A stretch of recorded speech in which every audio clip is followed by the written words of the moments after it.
Estoy con Waldo Albarracín, miembro del CONADE, que nos acompaña esta mañana. Bienvenido, doctor, y gracias por estar con nosotros. Muy buenos días, Natalia. Un saludo para ti y la audiencia. Se realizó el cabildo en La Paz y en Cochabamba, pero veamos a continuación lo que ocurrió en la sede de gobierno, porque en la Plaza San Francisco se concentró esta cantidad de personas para el cabildo que empezó en la noche. Y las conclusiones: se pide la renuncia de vocales del Tribunal Supremo Electoral. El cabildo desconoce la postulación de Evo Morales y García Linera. La decisión se acoge a desobediencia civil y democrática. Punto número 3.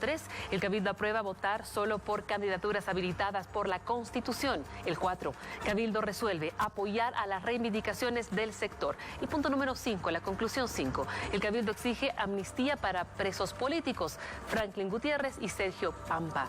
El cabildo resuelve también defender la biodiversidad y derechos de la naturaleza y de los pueblos indígenas. Exigen la abrogación de las leyes contrarias a esa demanda. El 7. El cabildo respalda demandas de Potosí por el litio. Y para terminar, el cabildo aprueba un juicio de responsabilidades al presidente y vicepresidente por traición a la patria. Doctor, ¿qué hacer para cumplir las resoluciones del cabildo? Bueno, primero, demostrar que este cabildo ha tenido la capacidad de autoconvocarse el pueblo paceño para expresar su repudio a la dictadura que está siendo impuesta por Evo Morales desde su gobierno.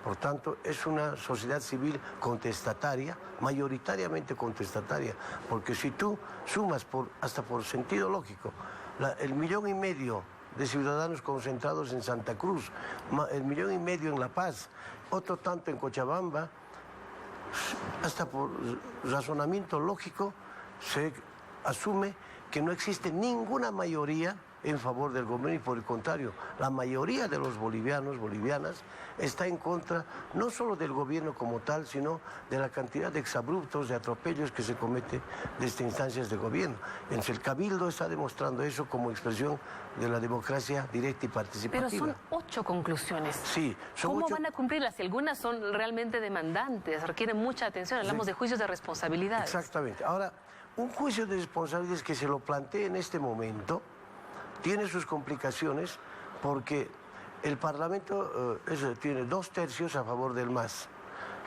El fiscal general es un militante del MAS. Entonces, si uno se lo plantea ante el fiscal general y al Parlamento, es obvio que lo van a rechazar. Y al ser rechazado, frustra la posibilidad de ese juicio. Por tanto, sabiamente el Cabildo ha decidido que este juicio se lo materialice con la siguiente legislatura, donde obviamente va a cambiar la correlación, de fuerzas existente en el Parlamento. Por tanto, esa es la idea. Pero no solo es el juicio por el juicio, porque a nosotros no nos interesa ni la venganza ni el odio, sino es un tema de justicia. Porque lamentablemente ellos desde el poder han cometido delitos que le hacen daño a todo un país. Doctor Albarracín, permítame, estamos en Santa Cruz. Gabriela Oviedo, con usted. Buenos días nuevamente, Natalia. Saludamos a nuestro invitado, el señor Albarracín. ¿Cuán factible o cómo se va a realizar el desconocimiento de un virtual triunfo del binomio oficialista? Entiendo desconocer la candidatura en esta instancia, pero ¿una victoria después? A ver, en rigor de verdad, la candidatura de Evo Morales y Álvaro García, tal cual usted lo mencionó en la entrevista al viceministro, nació ya ilegal e inconstitucional. Por tanto, toda su participación en el proceso electoral, de principio a fin, independientemente del resultado de las elecciones, es una candidatura nula, que no tiene respaldo legal, menos respaldo constitucional. Por un lado eso.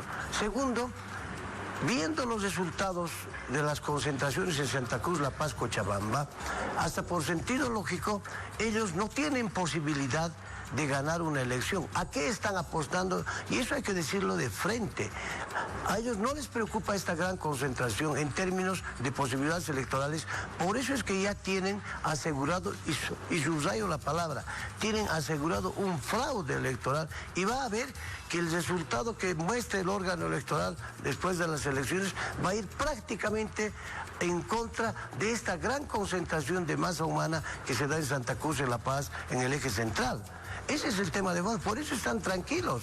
Cualquier gobernante democrático tendría que llamarle la atención semejantes concentraciones humanas, pero a ellos no, su obsesión es estar en el poder, aunque sea ilegalmente.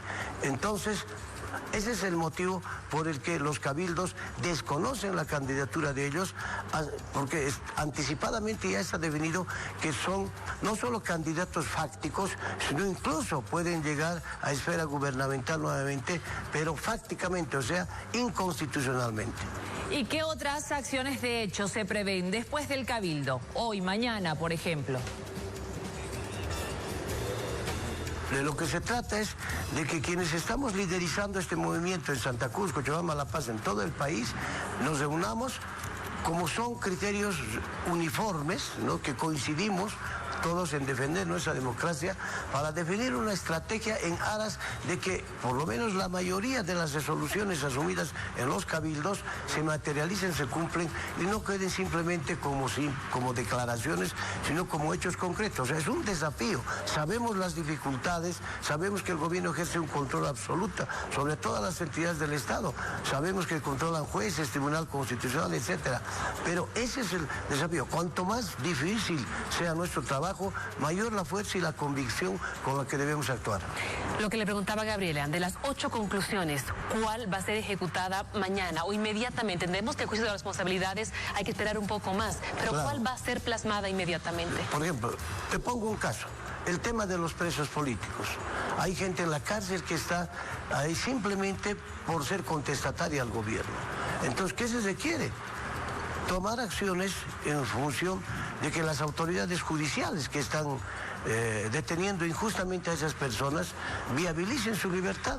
Se habla de amnistía, plantearle al gobierno que si dice que es tan democrático y actúa obedeciendo al pueblo, ¿por qué no dicta una ley de amnistía en favor de quienes están presos injustamente? Pero estamos a días de las elecciones, a eso me refiero. ¿Qué acción van a tomar en estos pocos días que quedan? No nos queda otra que generar movilizaciones, porque estos derechos no se los solicita por favor, sino se los conquista. Y la única manera de conquistar en este momento es generando movilizaciones, así sea faltando horas para las elecciones. Si el gobierno quiere que exista un clima de tranquilidad en el país, mínimamente debería tratar de atender el conjunto de pedidos que están, o de exigencias que están en los 3 cabildos.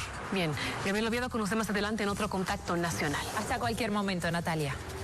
Nos acompañó hoy Waldo Albarracín, miembro del CONADE, aquí en la revista. Gracias por acompañarnos. Tenemos más para usted, pero luego de la pausa, así que siga con nosotros.